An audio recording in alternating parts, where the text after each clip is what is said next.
human methods have always been particularly noteworthy for their sheer excess. Admiral Talon stood before the assembled officers, flipping through several images projected onto the massive screen behind him. He paused on the first, a chilling snapshot of the Battle of Yavin V. To humanity, this had been classified as a light bombardment. The screen depicted 5 human battlecruisers in low orbit, their vast cannons unloading an unrelenting storm of ordnance onto the surface. The targeted area, a fortified stronghold known as the Keep, had once housed the most feared terrorist organization in the galaxy, the Keepers of the Sacred Word. The sheer volume of fire had reduced the entire region to molten slag, with over 2 megatons of ordnance expended on a mere 50 square mile area. When later questioned about the severity of their response, human ambassadors had simply frowned in confusion and replied, "That's just the nature of orbital fire support." Another image flickered onto the screen, a screenshot of a human news site. The bombardment of Yavin V was not the headline, nor even a main story. Instead, it was buried as a minor mention, a footnote beneath an article titled "Human Volunteers Aid in Peacekeeping Operations."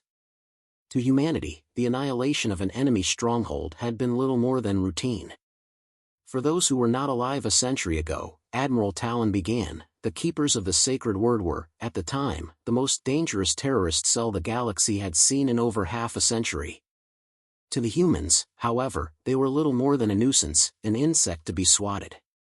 The next slide was one of the most infamous images in galactic history.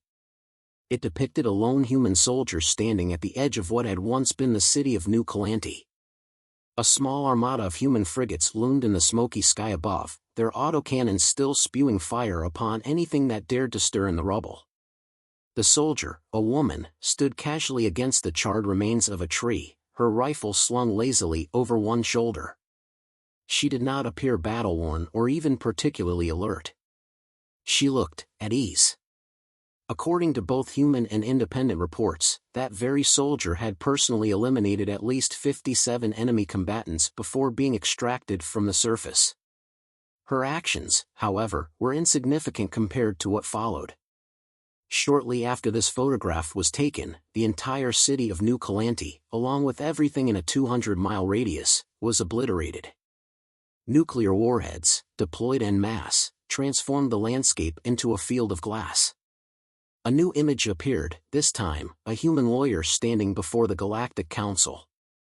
In the aftermath of the conflict, various interstellar factions had attempted to put humanity on trial for war crimes. The lawyer had needed only 2 points to have the case dismissed immediately. 1. The Galactic Council itself had requested humanity's assistance in dealing with the Colon insurrection.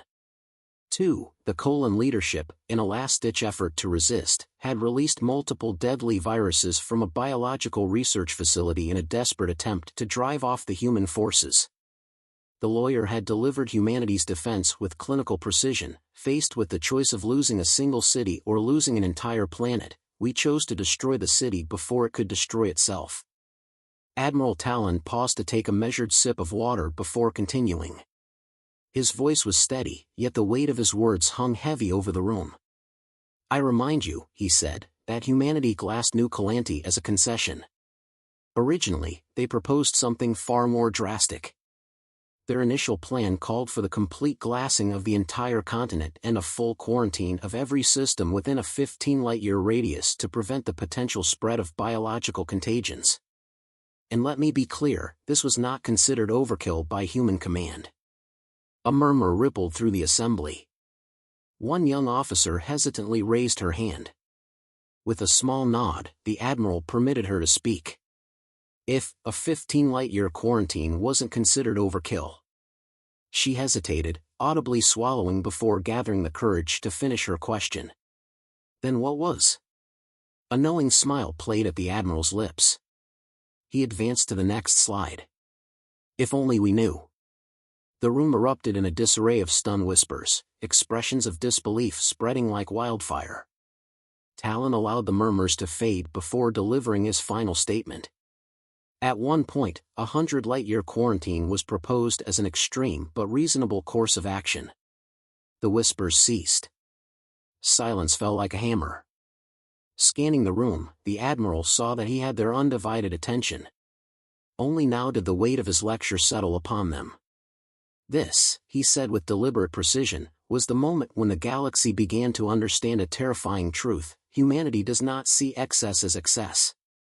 What others call insanity, they call strategy. What others call overkill, they call caution. And if there is one lesson history has taught us, it is this: humanity will not hesitate to take measures so drastic, so severe, that no other species could conceive of them as rational. And yet, to them, it is merely common sense. The screen went dark. And the galaxy remained on edge. Over the years, decades, and now centuries, our surveillance of human activity has intensified significantly. What we have uncovered is both astonishing and deeply revealing. The images we gathered changed rapidly, fluctuating in scale and significance: diplomatic meetings, engineering marvels, vast battle fleets, corporate emblems, government insignia, clandestine negotiations, every facet of their civilization laid bare. What you are about to witness is classified at the highest level. Any unauthorized disclosure will result in court-martial and potentially execution. However, it is imperative that you understand the true nature of the force we are dealing with, humanity. As the images continued to cycle through, they were abruptly replaced by a video. The vast meeting hall dimmed to darkness. What appeared on the screen was nothing short of historic. Subtitles accompanied the footage: a massive assembly of human military assets gathered near an anomalously large hypergate.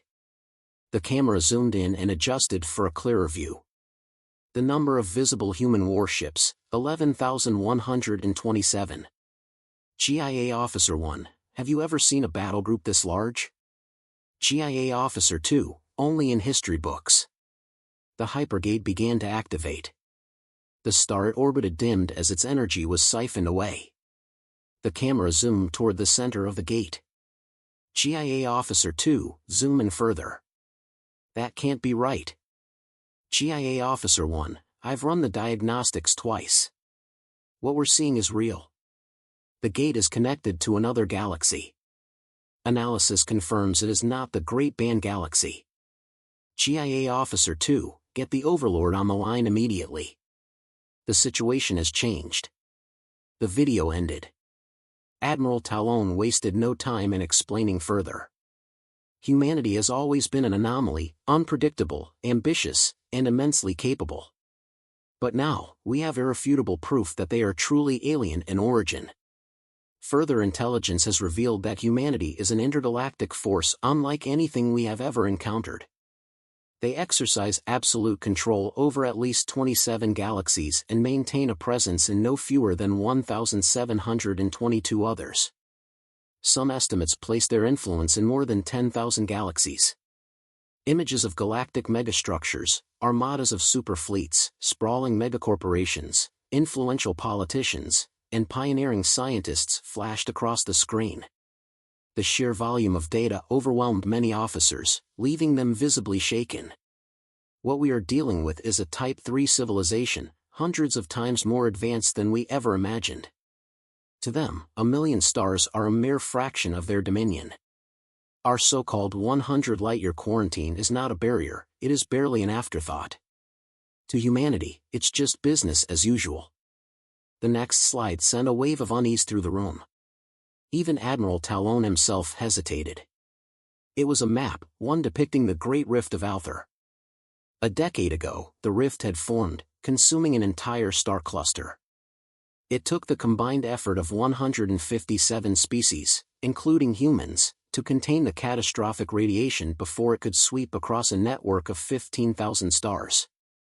Then, the next image appeared, and the room erupted into chaos. Officers shouted in disbelief, fear, and outrage. It took Admiral Talon nearly a full minute to restore order. You are looking at what the humans consider overkill. This is the last recorded transmission from Alther before the rift consumed it, a human hypergate linking their space directly to the doomed sector. Accusations and questions filled the air. Why would they do this? We thought they were allies. We're doomed. How is this possible? The uproar ceased instantly as the next image appeared. On the screen was a grotesquely deformed being, its face twisted in eternal agony. The image alone was harrowing. The room fell into stunned silence. Within the outer sector, a plague had taken hold, Admiral Talon continued. A single carrier could eradicate an entire planet. We monitored the situation for months, hoping for containment. But in the final 10 days before the rift's collapse, 273 planets fell silent. The humans assessed the threat, and even they feared it. A new image materialized, a quasar, a supermassive black hole, harnessed by an unimaginable construct, directing its energy into a controlled beam of destruction. This, Talon declared, is a human hyperweapon, the most devastating force ever conceived. They have tamed the power of quasars, refined it, and unleashed it only when overkill is the only option. More details of the plague, codenamed the Scourge, appeared. The humans had encountered it before, in galaxies far beyond our own. I can say with absolute certainty that this is the only thing I have ever seen make a human admiral uneasy. Admiral Talon surveyed the silent assembly before delivering his final statement. I know you are all wondering what can be done with this information. The answer is simple: nothing. We exist at humanity's mercy. Should they choose, they could erase us from existence with no effort at all. But we must recognize an undeniable truth: humanity, for all its power, has not shown unchecked aggression. They forge alliances, broker peace, and meet every standard of a civilized species. However, understand this: under no circumstances should we oppose them. They know best. Their standard procedures are apocalyptic by our measures. What they call overkill is annihilation on a cosmic scale. So, let me leave you with a final piece of advice: never bring a cruiser to a quasar fight. In short, don't make an enemy of humanity.